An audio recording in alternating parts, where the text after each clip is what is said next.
Thomas, I just heard and saw the best video on YouTube ever. Really? Yes, and you were in it. Well. Yeah, listen, folks, right in the comment box here, I have a link to an interview, a discussion really, where wit and wisdom collided into each other with the remarkable Lionel and Thomas. It was just absolutely extraordinary. So, folks, if you have tuned into this YouTube and you haven't seen that one yet, make sure to go back to it. It will not be a waste of your time. As one guy says, wow, I saw it was an hour and 24 minutes and went, uh-oh. But then when I got to the end, I went, what? That's it? There's no more? So it's very exciting. But today what we are going to do... Well, we're going to do another one. I was just chatting with Lionel a minute ago, and I find him to be one of the most witty and insightful analysts of modern life that I've ever ran across. As a matter of fact, the conclave would send me his videos when they thought I was going a little bit too far out into the fields, so that I could bring it back with the perspective of humor. And there have been videos that I have watched of his where I have laughed until I cried 3 times in one video. Well, I think what's so important is it's so cathartic, it's healing. Mm-hmm. Because when you look at this monstrous criminality that we are showing people, you need a little comic relief here and there. But not only is Lionel able to bring you that comic relief, he is also highly intelligent about the landscape, so he can work within that framework. And he was a very good sparring partner with you, Thomas. Well, he's just so brilliant, and he's been doing it for so long, and he's so good at it. I'm so glad that you put him on the app underneath the Starship. Yes. So you can go on to the aimfortruth.org No, app. it's the American Intelligence Media app. You download it at Apple or Google Play. Sorry, dear, but... I always blow that. I know, you And do. I didn't say it in the interview with Lionel, which is sad because you had put him there so that there's this quick connection to Lionel.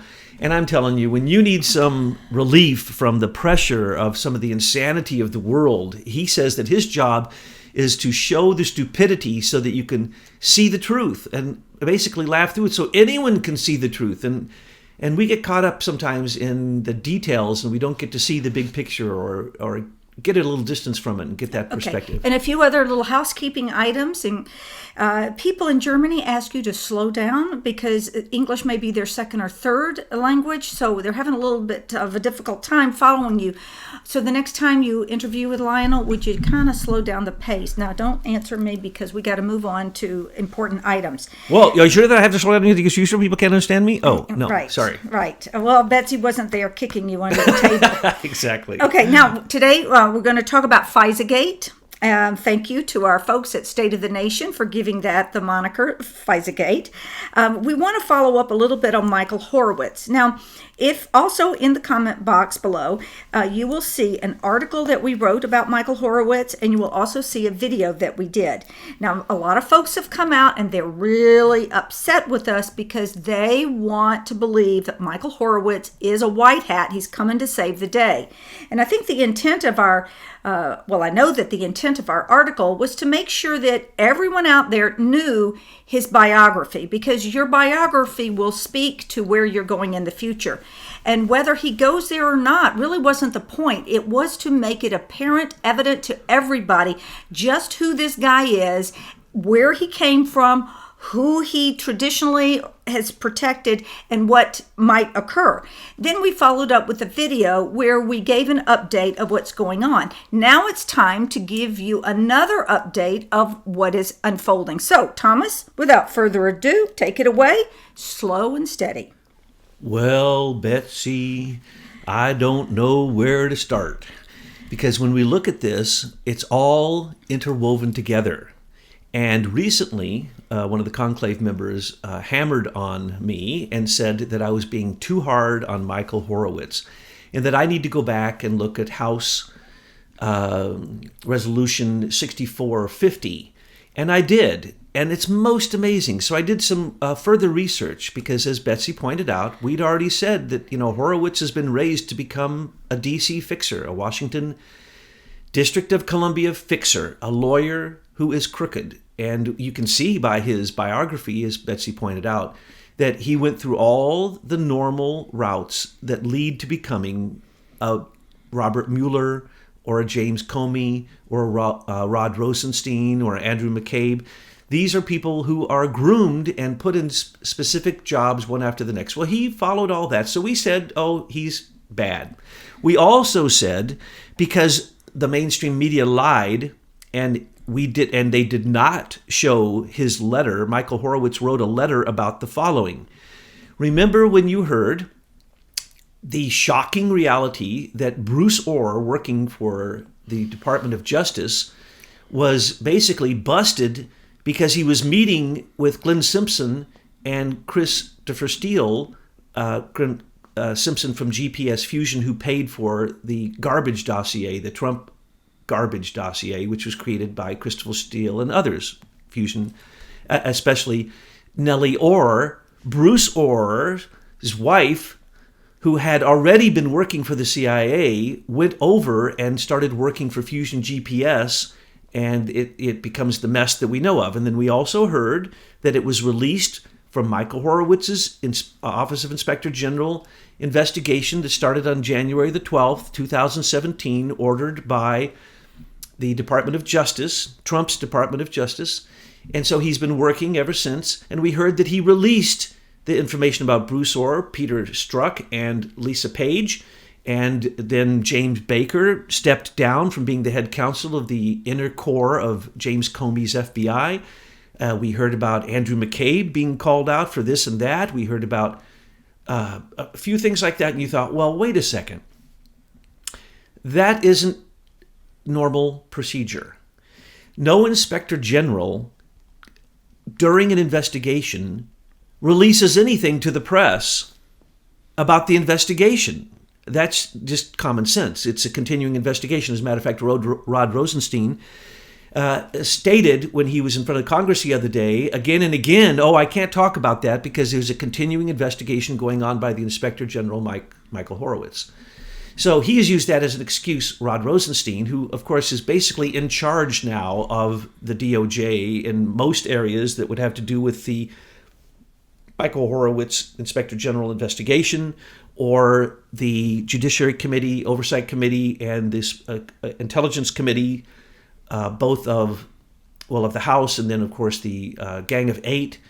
They demanded that because of Comey's activities, especially around Hillary's emails and giving her, exonerating her twice over her emails, and then not looking into the fact that he made the decision instead of the Department of Justice about the emails, or that Bill Clinton met with Loretta Lynch on the tarmac, and that the Russian collusion was perhaps the exact opposite of what people thought. That's what Michael Horowitz was appointed to do on January 12th, 2017.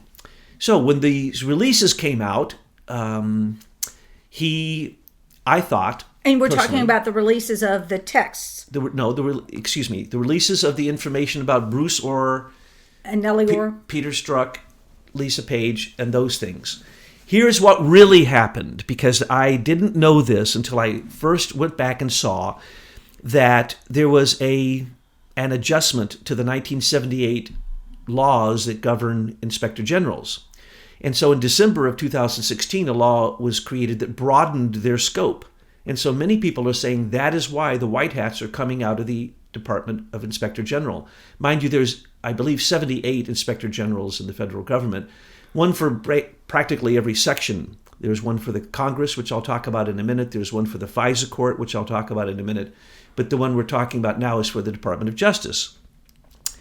So in the new adjusted law, it says that they can actually go beyond some of the limits that Obama had written in as adjustments to the law while he was the president. The law was created in 78. In his presidency, he adjusted it, saying they can't look at an impaneled grand jury. They can't look at anything that's national security. An inspector general can't look at anything that's considered national security.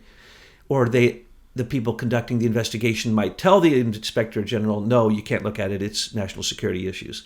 Or a continuing investigation, or a bunch of things. And so we know that Michael Horowitz was not allowed to look at the Mueller investigation, the special counsel investigation, and the impanelment of the grand jury and the effects of the grand jury, and so on and so forth. So we know he couldn't touch that because Sally Yates wrote, I believe, a 55-page legal response when Michael Horowitz said, hey, the new law says I can look at the investigation. The new law as of December 2016. And she said no. And that's the reason they're going after her too, because she's just as crooked as she could possibly be. As you know, she stood against Trump for immigration. She criticized him, and then her good buddy Andrew Weissman applauded her for standing up and resisting the president when she was the attorney general, because Loretta Lynch had to beat feet out of town because she was caught on the tarmac with the Clintons, and she threw the Clinton investigation, calling it a matter, not a security violation, a criminal investigation. When did anyone ever hear that Hillary's email was a criminal investigation? You heard Comey lie and say it wasn't. You heard him call it a matter. You heard him call it everything except a criminal investigation. So again, that had to be investigated. But Horowitz cannot break into what Robert Mueller is doing.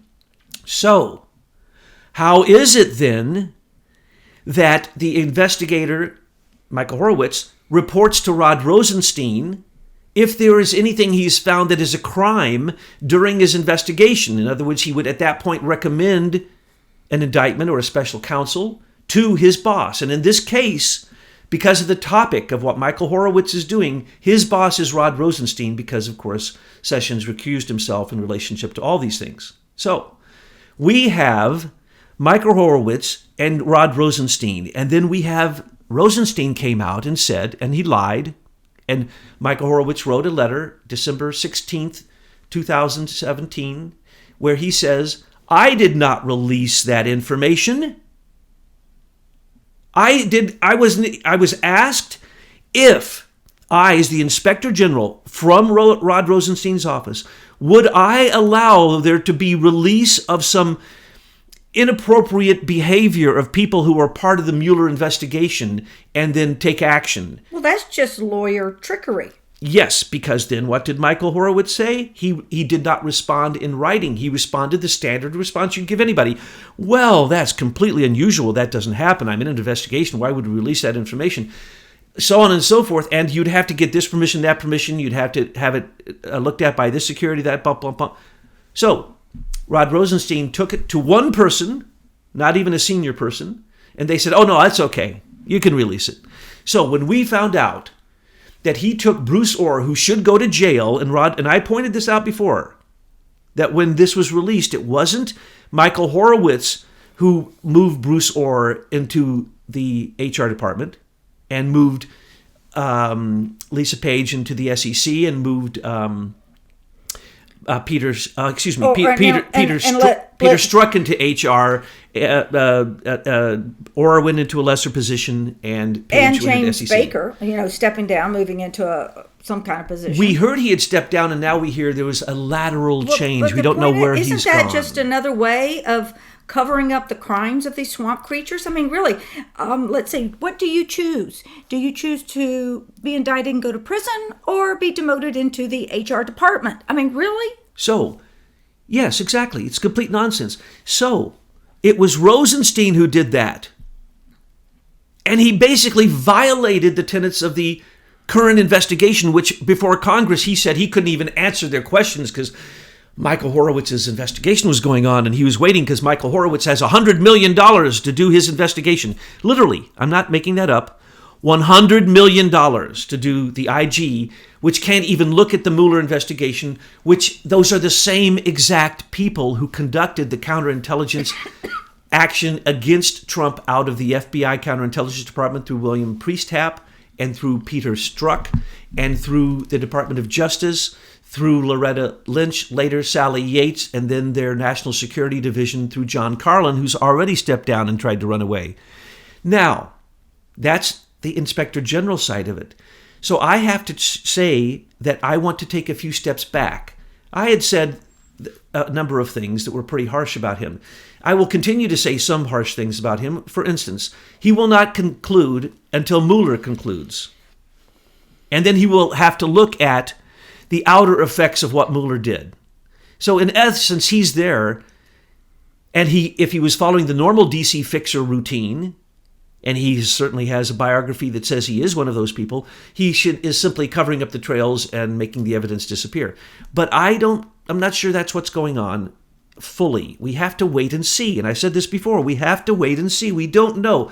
But if we believe that it was Michael Horowitz who said, "Oh, Bruce Orr, my investigation found that you are a criminal. You're working with Russians. There's 100 criminal charges I should bring against you, but I'm just going to move you to a lower office." And now they moved him again to a second lower office. Who's moving these people to the Rod Rosenstein. Well, what the heck is he doing? I mean, really, this is definitely one beta male. Do you see anything in him that looks like morality and integrity and the willingness to uphold the law of this country? No, Rod Rosenstein has been step and fetch it boy for Mueller and for Comey back to 1993. They've been together. They are tied at the hip, and McCabe became the new one. Another beta boy. And I can name the people who will be the FBI and DOJ heads because they've already been prepped. We already see the cases that they're given so that they look good in public, but behind the scenes they're as corrupt as can be.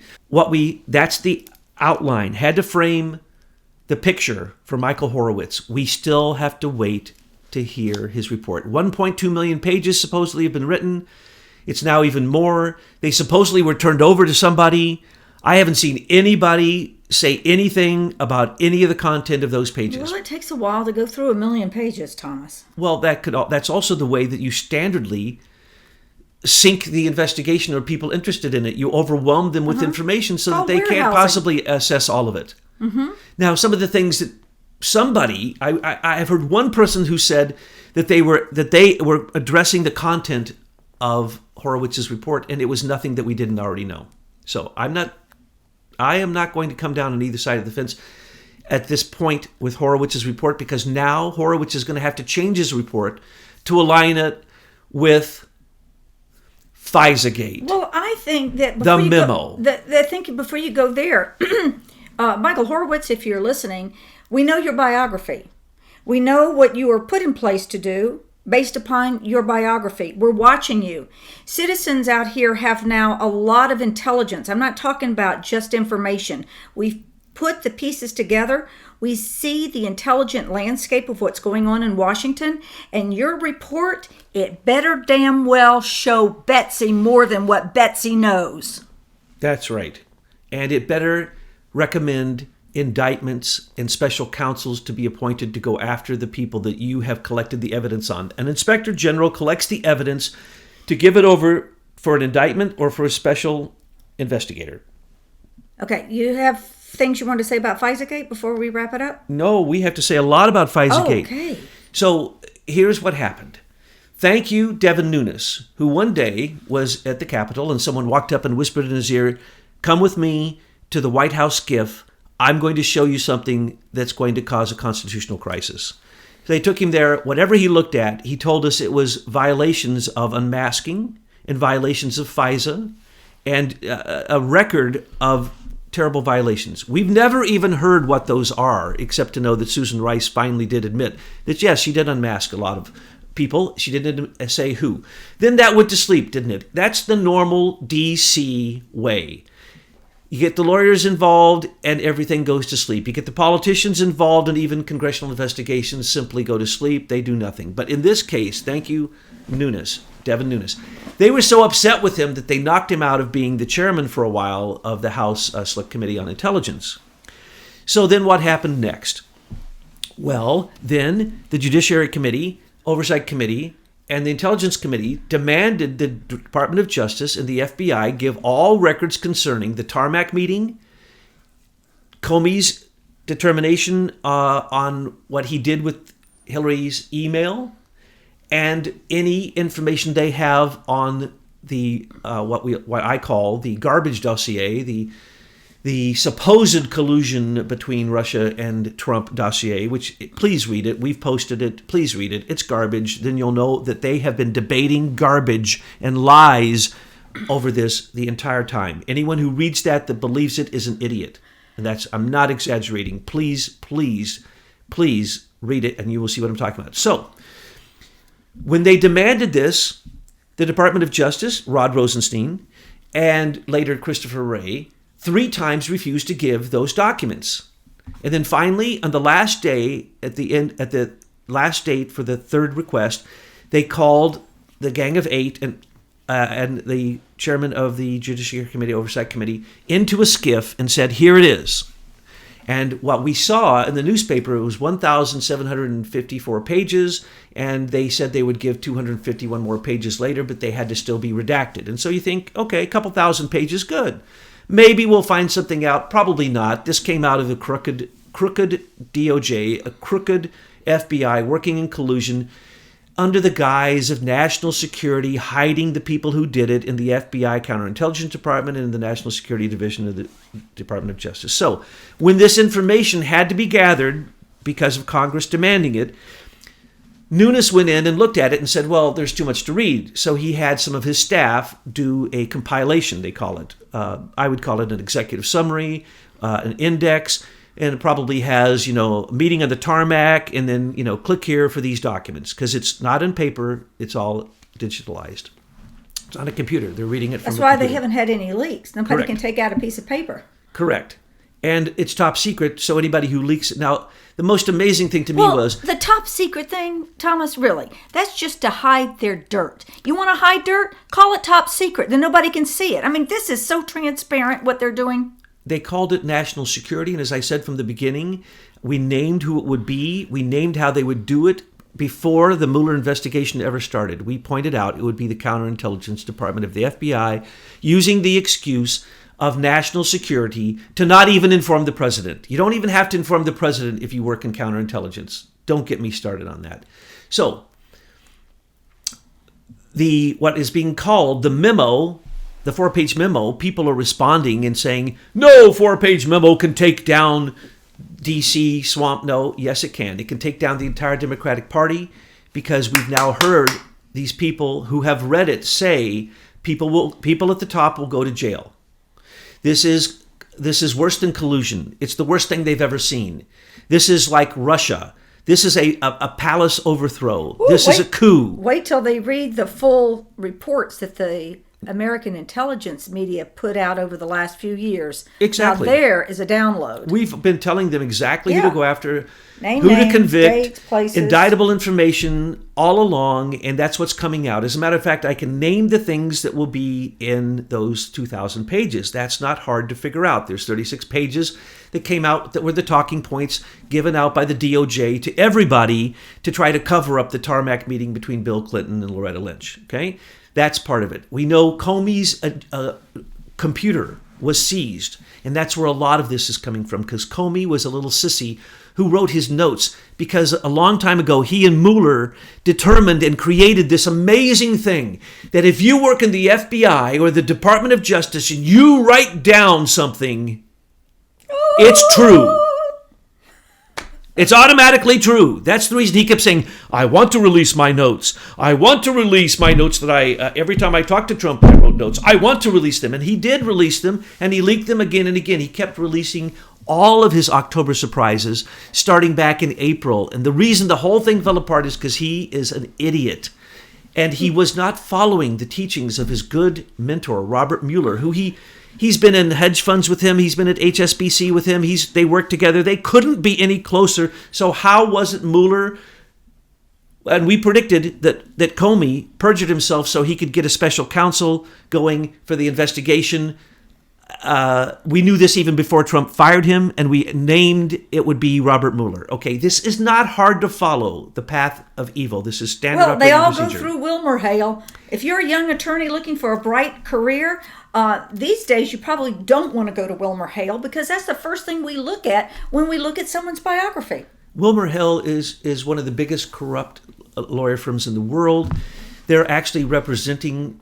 Don't even get us started. Okay, we won't go down the WilmerHale thing. That's, remember, 7 people were brought over from Robert Mueller's WilmerHale. That's where he works. He's also a patent thief. Hey, we need some memes on WilmerHale to make it, more apparent out in our Patriot community who these are. But let's go back. And they changed their name. They've changed their name over the years, too. And they represent all the criminals. And I could make a list, but we don't have time. So, when the 4-page memo came out, I'm sure the people, 115 congressmen who have gone to see it because the select committee, Noonan's Committee on Intelligence, passed a vote that they would be able to share it with Congress.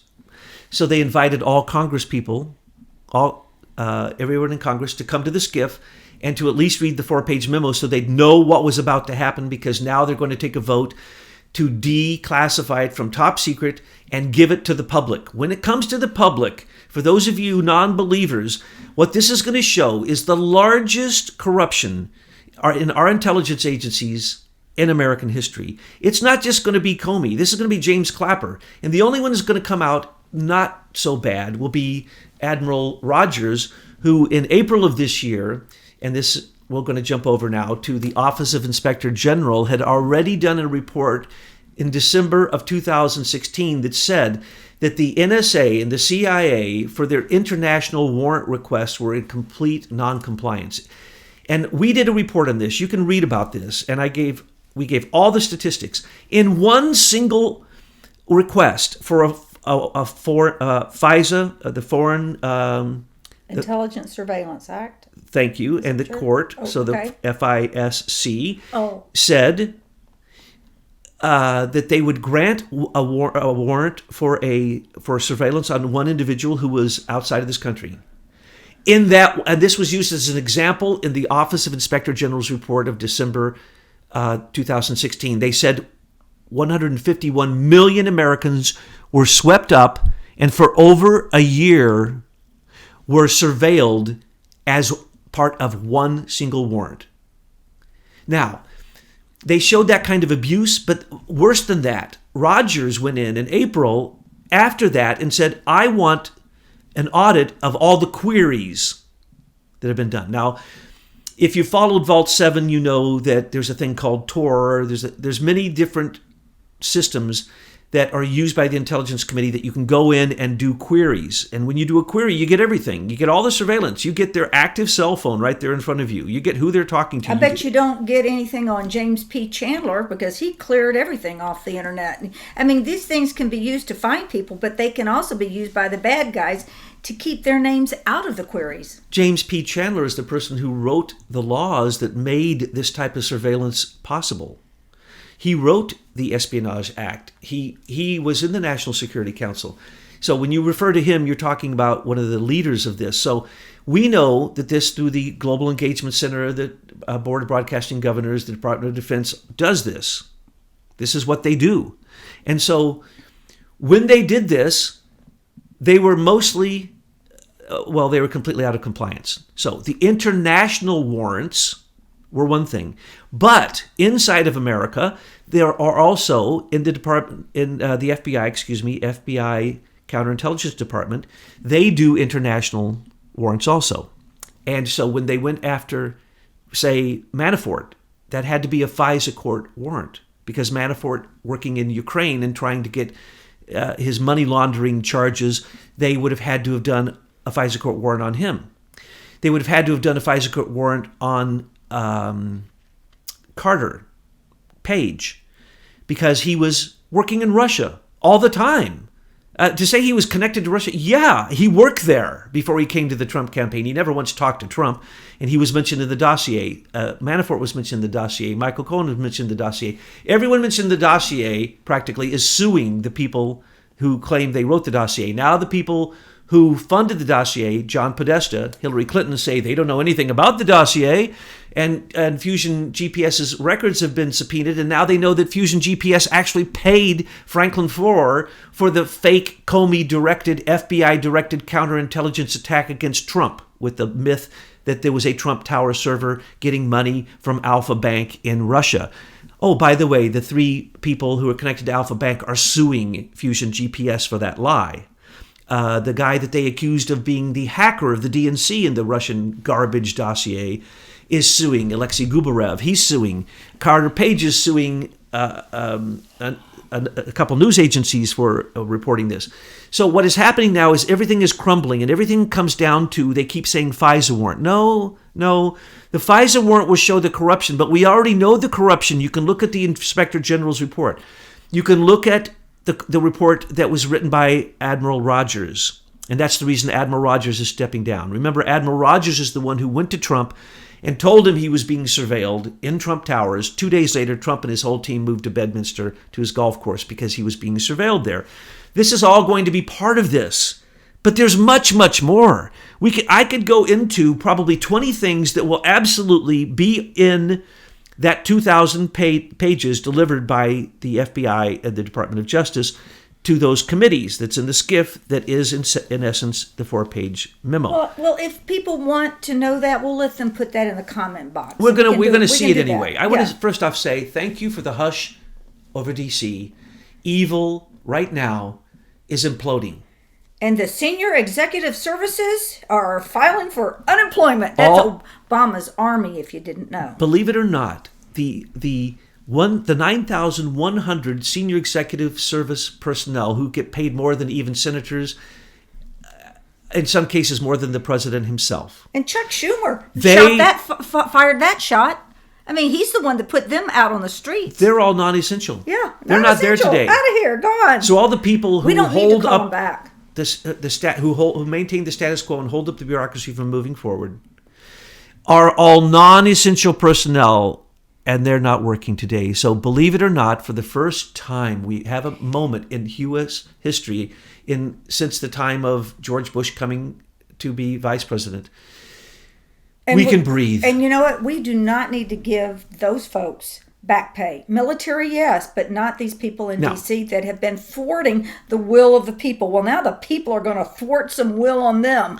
Trump is the victor at this moment. I hope the government stays closed for a year because it will show that they only need the essential personnel and the 4.5 million federal employees.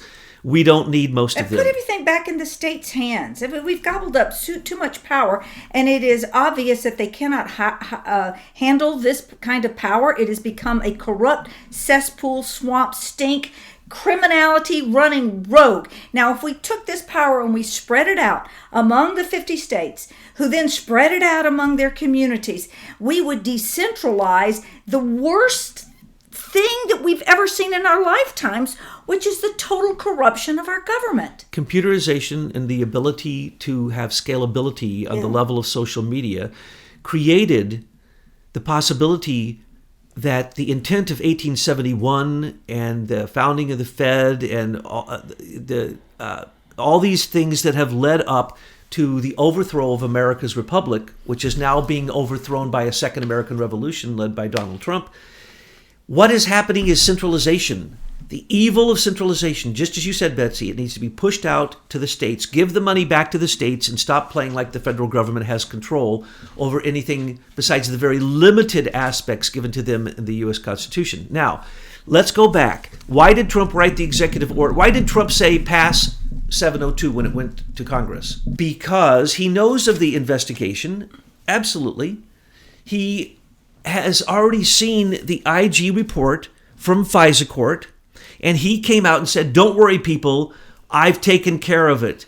The FISAGATE's only going to go after terrorists now. And then he wrote an executive order going after a lot of economic terrorists, 13 who he seized all their, I think it was 13.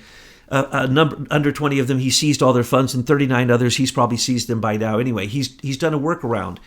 He's gone around the end. He's set the Department of Justice aside and the FBI aside, and he's using the Department of the U.S. Treasury and their intelligence agency, the Office of Intelligence and Analysis, and he's using U.S. Marshals, okay? He doesn't need these federal bureaucrats, especially the Senior Executive Service, who stand in the way. For instance, Christopher Wray can't really do anything. Believe it or not, he has someone in between him and his job who tells him right now, because he's new, what he can do. And that's one of Obama's army folks. Correct. Almost all of them, 8,000 of the 9,000 were appointed by Obama. Yeah. Okay? And he gave them superpowers, and we need to end that. People call the deep state, well, that's part of the deep state. You call it the shadow government, that's part of it. Now, going back to the FISA. Why did Trump say, go ahead, pass Section 702 of FISA, the FISA Act? Because he said that he ordered in the same exact executive order, he said Dan Coats, the Office of the Director of National Intelligence, the person who controls the 17 intelligence agencies called the U.S. intelligence community, he ordered him, within 30 days of the executive order, to come up with a plan to make sure nobody's ever unmasked again and Americans aren't surveilled. And if Dan Coates' program isn't good, he simply will say, go back and rewrite it, or here, I'll write it. And he is saying already he's watching the FISA court, and he already knew, because he's been informed all along by the White Hats, what's really been going on. Why do you think Trump hasn't sent out a tweet about these 4 pages?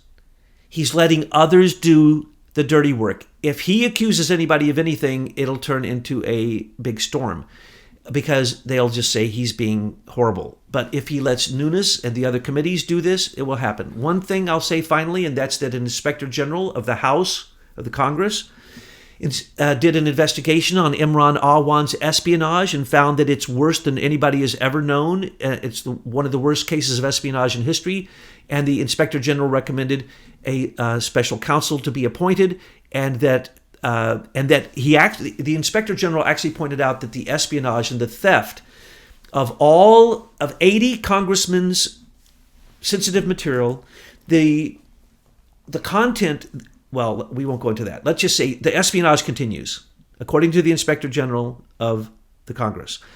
So there will be a special investigator appointed. See what happened? Imran Awan's a criminal, but that Office of Inspector General couldn't arrest him, couldn't demand that the Department of Justice do anything. The FBI said they were investigating. No, they didn't, because Comey didn't investigate anything he didn't want to investigate. And his department was set up by him, and it continues with a lot of the same old folks. So what I'm saying is... So should we call him Comey? He is a commie, and we put out a list of his crimes even before these new crimes. So what I'm saying is the 4-page memo will implode the entire FISA court abuse, the Intelligence Committee abuse, all the intelligence agencies' abuse of the FISA court, and surveillance and warrantless surveillance, and particularly the Trump garbage dossier, which will demonstrate, and this has been said by the people who read it, they've insinuated that this was clearly a counterintelligence attack against a private citizen running for president, later the president-elect, and later a sitting president. In other words, this is treason, this is sedition, this is the worst thing that could happen to the counterintelligence, to the intelligence department. But as we have pointed out, for a long time, there's been a war between corporate intelligence, which is 65% of our intelligence community, and the rest, which is military. And so what is going on here is a battle. And this battle has led to all the Snowden leaks and the many, many leaks. It led to Dennis Montgomery. It led to William Binney. It led to all of these people revealing the truth. And now the truth's out there. If we simply looked at the whistleblower truth that is out there, we don't need all this stuff. The proof is there. So that memo, 4-page memo, which is referring to at least a few thousand other pages, yes, will probably send people to jail. Both the DOJ, the FBI, the entire intelligence community may have to be restructured, but Trump has already ordered that to happen.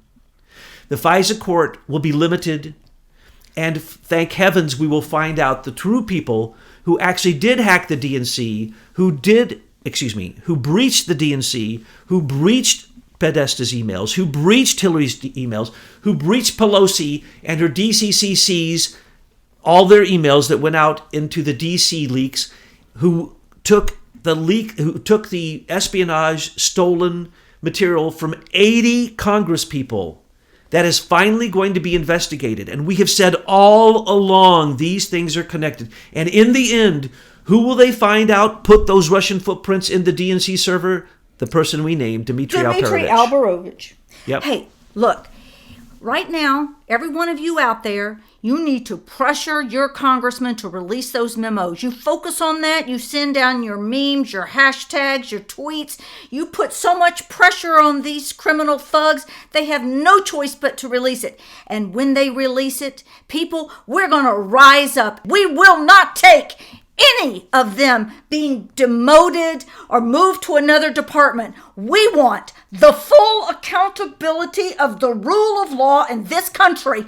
You will not stop with your righteous indignation until this is done and we get our country back to give to our children the way it was intended, a place of freedom, liberty, and the pursuit of happiness.